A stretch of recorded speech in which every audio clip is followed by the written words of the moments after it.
Swastiastu. Halo Sahabat Smibah, dimanapun berada, saya Made Rahma sebagai host yang akan menemani selama beberapa menit ke depan dalam acara Satelit Smibah, Senin Bincang Atraktif, Edukatif, Literasi, Kreatif. Satelit Smibah merupakan program bincang-bincang yang edukatif. Pada episode kali ini telah hadir narasumber kita yang akan menemani selama beberapa menit ke depan, yaitu Dr. Dewi dari Puskesmas Bangli. Selamat datang Bu Dokter. Selamat pagi ya, Adik mungkin Rahma. Ibu Dokter berkenan untuk memperkenalkan diri dan menyapa sahabat Smibah yang menyaksikan tayangan ini. Halo sahabat Smibah semuanya, Om Swastiastu, selamat pagi semuanya. Salam sehat untuk kita semua. Dari sapaannya terlihat narasumber kita kali ini terlihat sangat bersemangat dan bersahaja sekali ya. Semoga Ibu Dokter selalu sehat dan berbahagia. Tingginya mobilitas masyarakat pada era globalisasi ini mengakibatkan meningkatnya tren makanan ataupun minuman yang dibungkus atau yang dikenal dengan istilah take away foods. Hal ini menyebabkan keberadaan kemasan pangan sangat dibutuhkan. Kemasan pangan didefinisikan sebagai bahan yang digunakan untuk mewadahi atau membungkus pangan, baik bersentuhan langsung maupun tidak langsung. Mungkin Ibu bisa menjelaskan mengapa kemasan pangan ini sangat penting dan apa kegunaan dari kemasan pangan ini?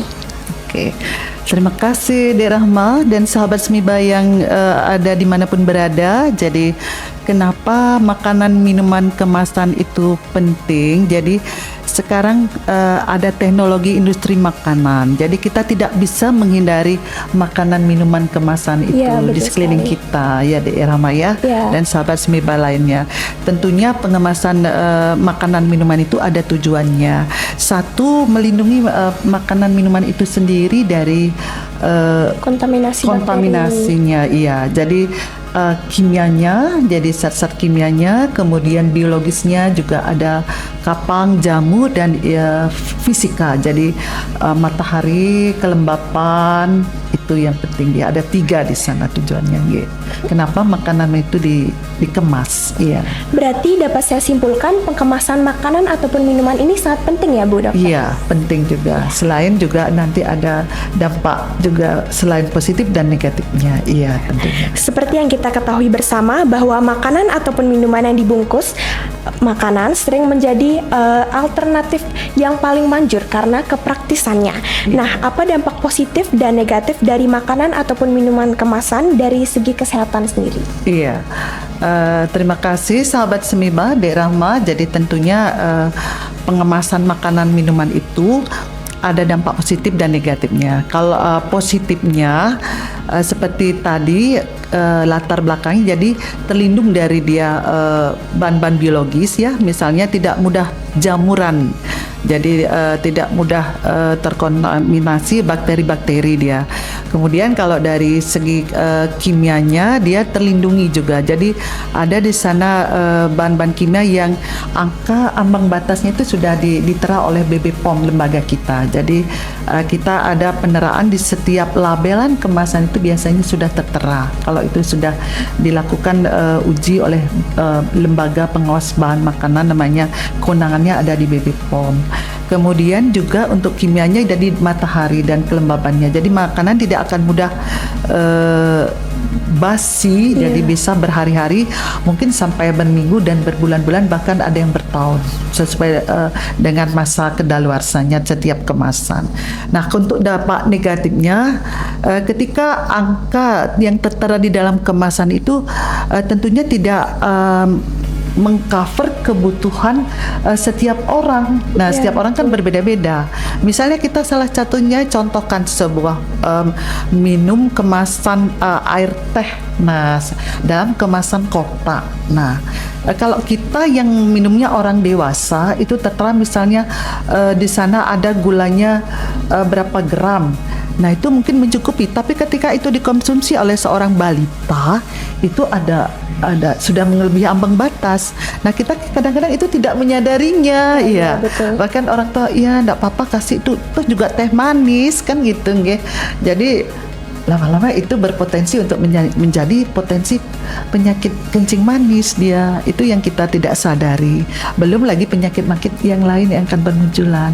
Itu yang dampak negatifnya akibat kelebihan dari takaran setiap kemasan tidak bisa digeneralisir dia. Itu dia kelemahannya gitu. Tentunya dalam pengemasan makanan ini sering kali kita lihat bahwa kemasannya menggunakan plastik atau bahan yang tidak mudah untuk didaur ulang. Nah, menurut Ibu sendiri apa dampak sampah yang dihasilkan dari sisa kemasan makanan ataupun minuman?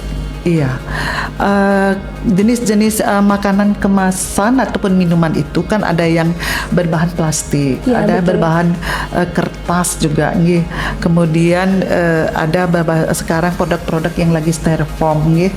Jadi semua memang akan bermuarakan menjadi limbah sampah. Nah, sekarang sudah ada teknologi memang selain industri pangan juga dibarengi juga dengan teknologi bagaimana pengolahannya juga kan, ya.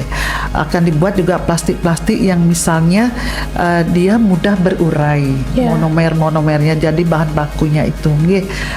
Jadi lebih diproduksi bahan plastik yang lebih mudah terurai. Kalau dulu misalnya bahan plastiknya yang sulit terurai, jadi tahunan sampai puluhan tahun, mungkin sampai anak cucu kita tidak terurai dia. Sekarang akan lebih seperti itu ya.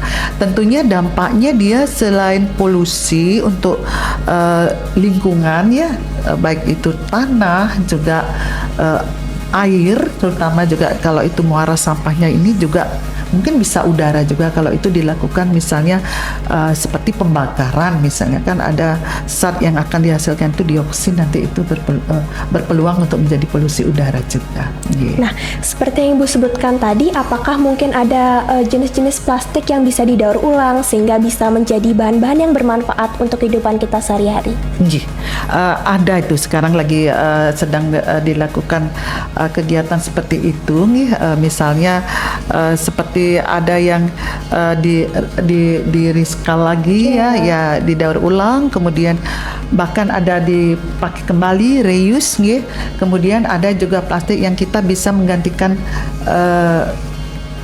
fungsinya. Jadi kita misalkan kalau adik-adik contohnya mungkin salah satunya gerakan mungkin seperti saya sharing pernah di tempat lain itu membawa wadah air dari rumah, itu salah satu contohnya ya. Bagaimana kita bisa menguranginya kan, misalnya kalau kita kebutuhan air kita 20 cc per kilo berat badan per hari atau distandarkan secara umum itu 2 liter kan, itu setara dengan 10 gelas ini wadah air minum kita, sehingga kita kalau dikemaskan 300 yang 30 cc itu perlu 2000 cc dibagi 3 mungkin sekitar 7 botol. Nah, bayangkan satu siswa nanti misalnya 7 botol, kita bisa mengurangi ya volume sampah plastik yang ada di rumah kita. Apalagi nanti mungkin ada model-model selain kita yang membawa wadah seperti tumbler atau botol kaca, itu yang paling efektif. Pihak sekolah juga menyiapkan mungkin stasiun air minum untuk siswa-siswinya. Jadi depo air gitu istilahnya ya. Beberapa sekolah sudah melakukan kegiatan seperti itu. Mudah-mudahan nanti di Semiba sendiri kita bisa melakukannya gitu. Untuk makanan lain juga, misalnya itu untuk air. Kemudian kalau untuk makanan mungkin kita membawa wadah makanan, satu box makanan dari rumah, sehingga kita ketika melakukan transaksi atau belanja di kantin kita, mungkin kita hanya menyerahkan wadah itu, jadi tidak perlu lagi Bu kantin dibungkus plastik ya, atau dibungkus daun ya, itu bagus ya kalau organik, kemudian dibungkus kertas ya atau karton ya gitu, mungkin bisa kita serahkan wadah kita yang dari rumah gitu. Mungkin itu gitu. Kami dari OSIS MIBA sendiri juga awalnya memiliki kekhawatiran akan sampah plastik, terutama tentang botol plastik. Maka dari dari itu kami akhirnya mencetuskan ide yang kami koordinasikan dan kami rapatkan dan akhirnya di-ACC oleh kepala sekolah kami, yang akhirnya muncullah program yang bernama Matahari, membawa tumbler setiap hari. Dari program ini banyak sekali manfaat yang kita dapat tentunya dan kita rasakan sebagai siswa SMIBA. Sesuai dengan data, sebelum adanya program ini tiap hari kita bisa menghasilkan 2,5 kg botol plastik, dan itu adalah angka yang sangat wow ya bisa dibilang. Dan setelah munculnya program ini, kita hanya bisa menghasilkan tiap harinya sebanyak 1,9 kg. Selain itu, kami juga mempunyai program Sabtu Mesari, yaitu Sabtu Magibong Sarapan Bergizi, yang dimana setiap siswa ini diwajibkan untuk membawa bekal dari rumah yang berupa lunchbox ataupun tumbler. Dan kita juga makan bersama-sama. Mungkin Ibu sendiri ada saran atau masukan untuk program yang telah kami lakukan di SMIBA ini? Iya, itu sudah cukup sangat bagus sekali. Cuman ada sedikit saran, mungkin itu dah stasiun airnya. Jadi nanti pihak sekolah di depan kelas mungkin ada beberapa titik nanti ada semacam kayak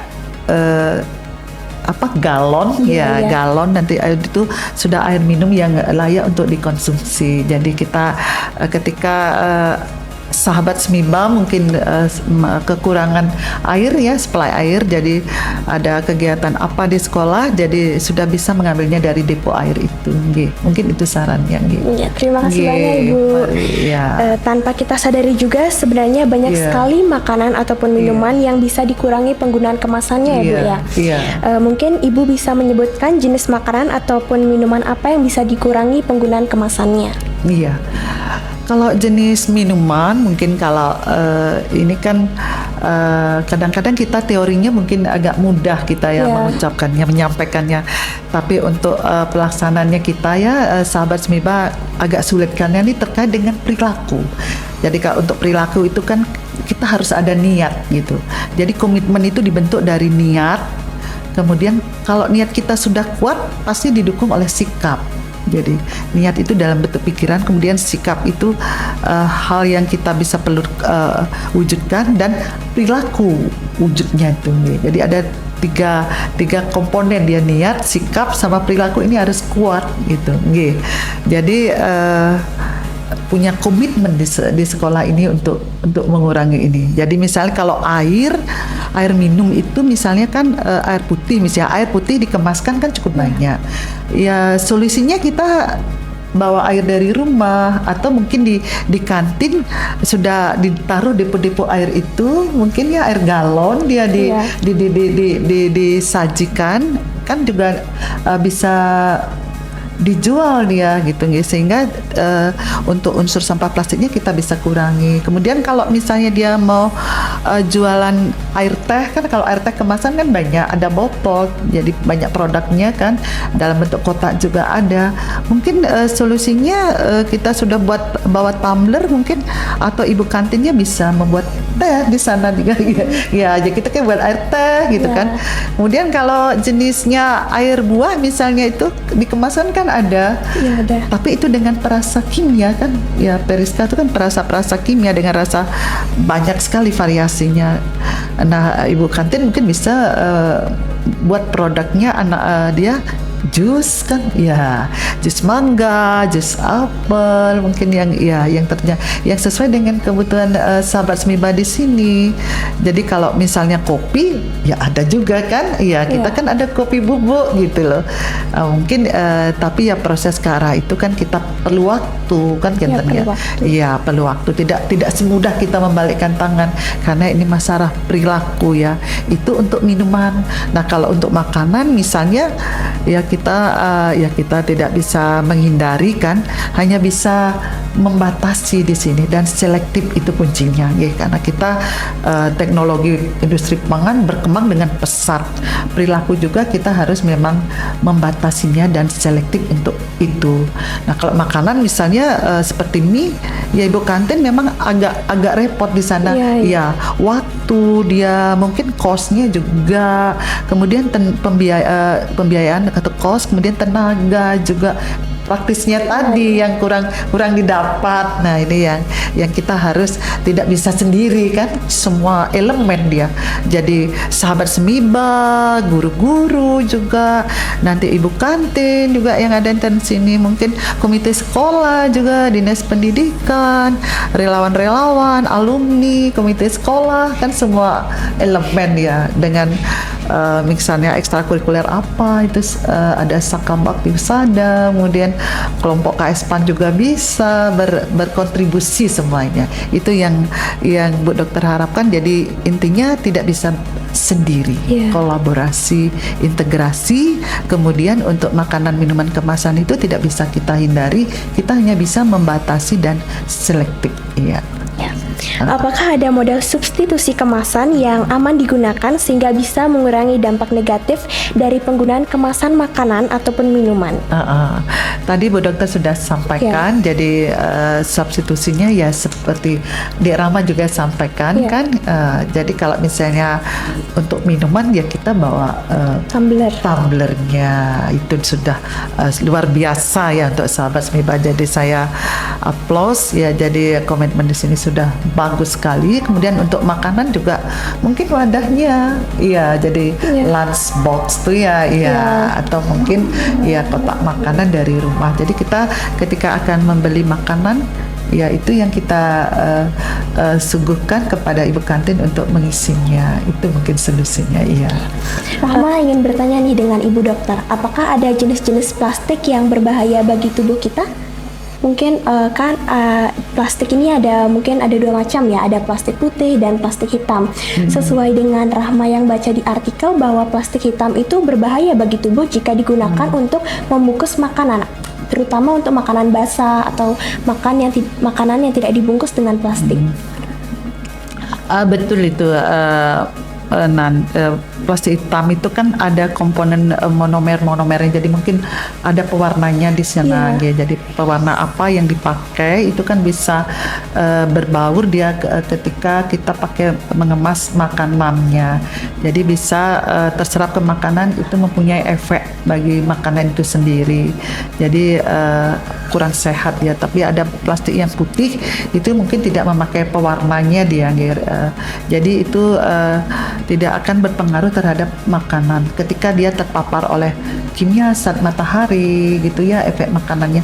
Kemudian kelembabannya dia akan terjaga. Itu yang diharapkan dari pengemasan dengan plastik itu sendiri. Dan tentunya diharapkan kan bisa mudah terurai dia, tidak seperti mungkin produk plastik yang terdahulu itu memang kualitasnya bagus dia kalau kita untuk mengemas barang-barang ataupun makanan kita, tetapi untuk tidak hancur-hancur. Nah itu kalau kita misalnya itu diproduksi sekian ton satu harinya, bumi kita akan bisa kita bayangkan ke daerah sama sahabat Semiba lainnya.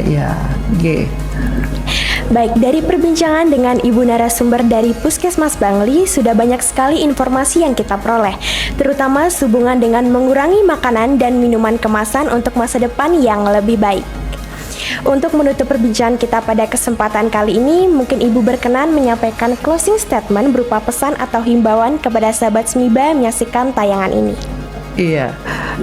Oke, sahabat Semiba semuanya, tentunya untuk makanan minuman kemasan ini yang sahabat Semiba perlu perhatikan adalah kata kuncinya adalah kita tidak bisa menghindari, jadi membatasi dan selektif.